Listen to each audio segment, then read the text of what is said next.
ગુજરાત સહિત સમગ્ર દેશમાં શિવરાત્રી મહાપર્વની ધામધૂમપૂર્વક ઉજવણી કરવામાં આવી હતી।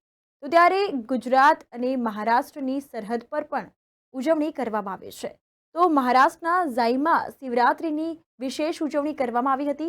દરિયા કિનારે આવેલા ઝાઈમાં દર વર્ષે દરિયા કિનારે મેળા જેવો માહોલ સર્જાય છે, જ્યાં આસપાસના લોકો મોટી સંખ્યામાં પરિવાર સાથે ઉમટે છે અને દરિયા કિનારે જ રેતીના શિવલિંગની સ્થાપના કરે છે।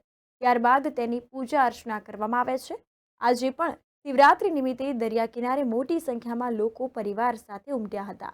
નાના બાળકો અને વડીલોએ પણ મળીને દરિયા કિનારે વિવિધ સ્વરૂપે ભગવાન શિવના શિવલિંગની સ્થાપના કરી હતી, તેની પૂજા અર્ચના કરવામાં આવી। આમ દરિયા કિનારે શિવલિંગોનું વિશેષ મહત્વ હોય છે અને આ શિવલિંગોને સ્વયં સમુદ્ર દેવ પણ અભિષેક કરતા હોય તેવી માન્યતાને લઈને દરિયા કિનારાના શિવલિંગો પ્રત્યે લોકોની શ્રદ્ધા વિશેષ છે। શિવરાત્રીનો આજે પ્રસંગ છે। આમ તો આપણા ઘરે પાર્થિવ લિંગ બનાવતા, પણ સમુદ્ર કિનારે પાર્થિવ લિંગ બનાવી આનું 1000 ગણું પુણ્ય પ્રાપ્ત થાય છે। 1 ગણું પુણ્ય નહીં, 1000 ગણું।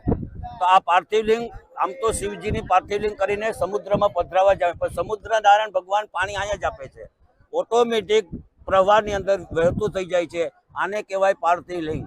પાર્થિવ લિંગની પૂજા કરવાથી અનેક ગણું પુણ્ય પ્રાપ્ત થાય છે। આદિયોગી એટલે પૂર્ણ નિંદ્રા, સંસ્કૃત વર્ડ જોવા જાય ને તો પૂર્ણ નિંદ્રા